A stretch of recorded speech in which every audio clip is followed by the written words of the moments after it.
This is Mr. McGough up in R12, and I'm going to be going over the homework from Unit 2, Day 6. Because of the smoke, we could not meet in person to go over this. It will be included on the test. As a reminder, the unit test for the first 7 days of Unit 2 will be on Thursday for B-Day students and on Friday for A-Day students. No change to the schedule due to the smoke. So first things first. Speed limit on a highway, 65 miles per hour. If we say that your speed is S, for you to avoid getting a ticket, you must be going less than or equal to 65 miles per hour. Number 2 says a child must be taller than 48 inches. Therefore, his or her height must be greater than 48 inches. You'll notice that we do not allow greater than or equal to. So let's look at the graphs for what these will look like. First off, for speed, 65 and below. We'll draw our line graph for X, or S in this case. We will plot in the middle of that 65, number greater than that, and a number less than that. And then we'll take a look at what happens at 65, less than or equal. So we put our circle at 65 and then we fill it in because it includes equal. And then, is 60 okay? Yes. Is 70 okay? No. S must be less than or equal to. So we draw our arrow going to the left and put an arrowhead on it that say any speed less than 65 is fine.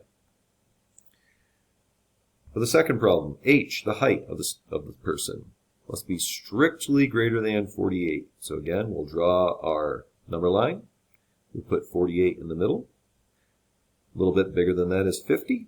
A little bit smaller than that is 46.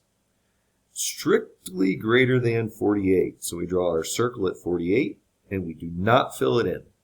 Exactly 48 inches is no good. You must be a hair taller.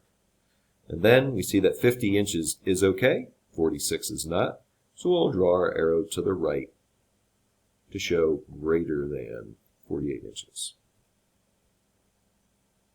Next, writing an inequality represented by the graph.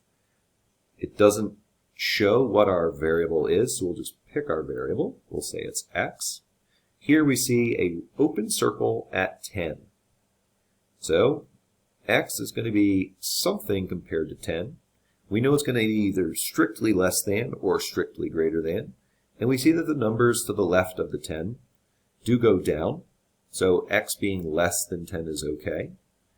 And it goes on to negative infinity. So X is strictly less than positive 10. In number 4, here we see, again, we can pick our variable, X. And here, X, we're looking at negative 2. We're taking numbers larger than negative 2 or at negative 2. We see it's a filled-in circle. So X will be greater than or equal to negative 2. Solving the following. So we're going to solve some, we're going to graph some. I'm going to do the top 4, 5, 6, 7, and 8. And then you can do 9 through 12 on your own.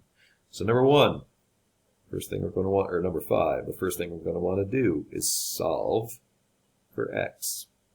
So we will subtract 4 from each side, and X must be less than 1. Number 6, we're going to solve and graph. Split, everything outside the bubble is plus 4. Negative 9 plus 4 is negative 5, is less than y. So here, we will graph. Here is negative 5, 0, negative 10.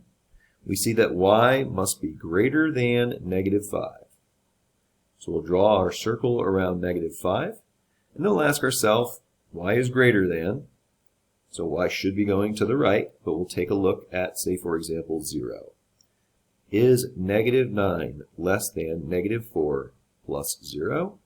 Negative 9 is less than negative 4, so our arrow is pointing the right way. Number 7. This has that special rule.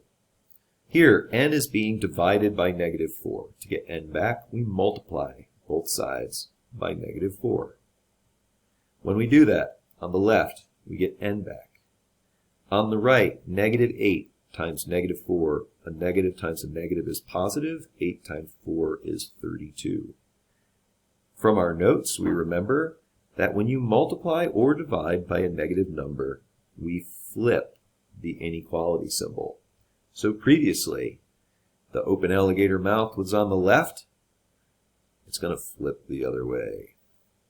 So n will be less than or equal to positive 32. Let's pick a number that we can check that is less than positive 32. That'll be easy to verify that we got our inequality symbol the correct direction.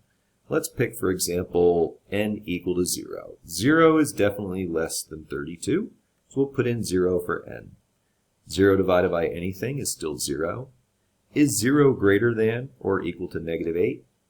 0 is not negative. It's definitely bigger than a negative number, so we have our inequality going in the right direction. Number 8. Here we have 4x, which we will divide by 4. If we do it on the right, we also do it on the left. 4x divided by 4 is x. -90 divided by 4, well, we can simplify the fraction. That's about all we can do. -45 over 2. Well, -45 over 2, 2 goes into -45 22.5 times. So we will draw out. Right here, we'll say this is -45 halves. Here will be, let's say, 0. And here will be, let's say, -45 or -90 halves. X is less than or equal to, or -45 halves is greater than or equal to x. So, draw our circle at -45 halves. Equal is included, so we fill in our circle. And then we want a number for x that's less than the negative number. Or should I say, when you look at the way it's written, the negative number is greater than or equal to that x. So let's say we put in -45 for x. 4 times -45 is going to be -180. That's definitely less than -90. So our arrow does point to the left for x. Write the verbal sentence as an inequality. The sum of 11 and m, 11 plus m, sum means addition, is greater than -23. Number 14, the difference of n and 15, difference means subtraction, n minus 15, is less than or equal to 37. Number 15, the product of 8 and x. Product is multiplication. 8 times x is 8x, and that must be strictly greater than 50. The quotient. Quotient means division. V divided by -9 is less than -18. So now we've written them all out. Let's go back and solve. I'll solve number 13 and 16 and graph those.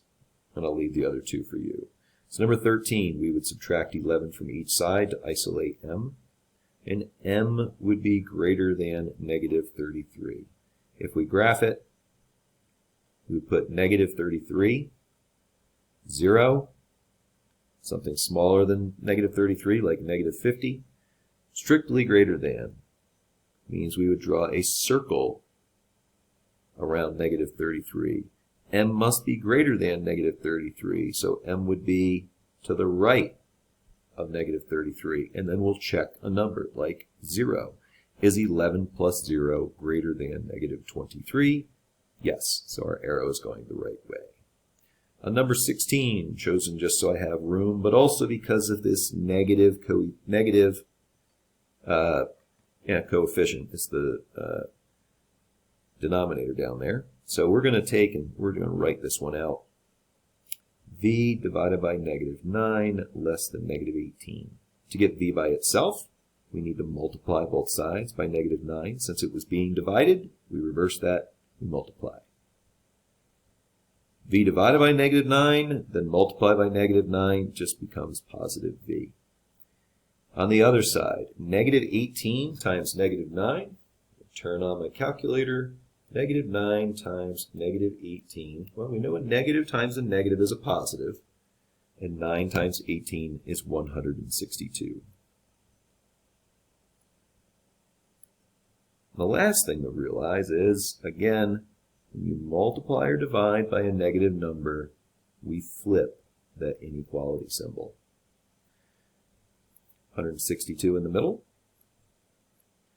Let's just say 0 is less than that, so we'll put that to the left.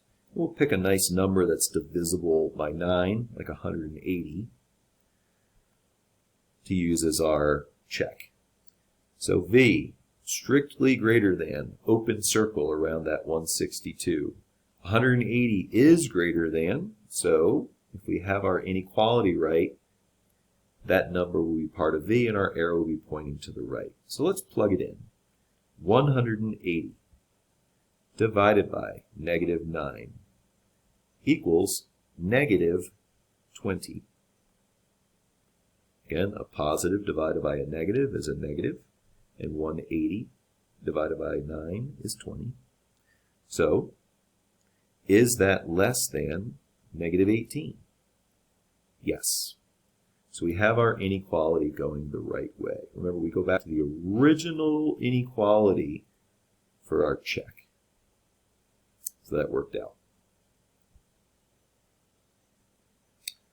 So on number 17, here we're buying a jacket. You want to buy a jacket at a clothing store and you can spend at most $30. You have a coupon for $3 off the price of any item at the store. And then they ask, which inequality can you use to find the price of the jackets you can buy? Well, if you're taking $3 off the price with the coupon, that means it's price minus 3 is how much you're going to pay. And how much you're going to pay must be less than or equal to, or at most, $30. Let's see if that is any of our answers. It's not A, it's not B, it is C. Let's think about what it really means, though, to solve for the price. Here we would take and we would add 3 to each side. So P would be less than or equal to $33. Does that make sense? $33 minus the $3 coupon, $30. So P itself, the price, can be up to $33 to cover your $30 plus your coupon. And that's the end of day 6.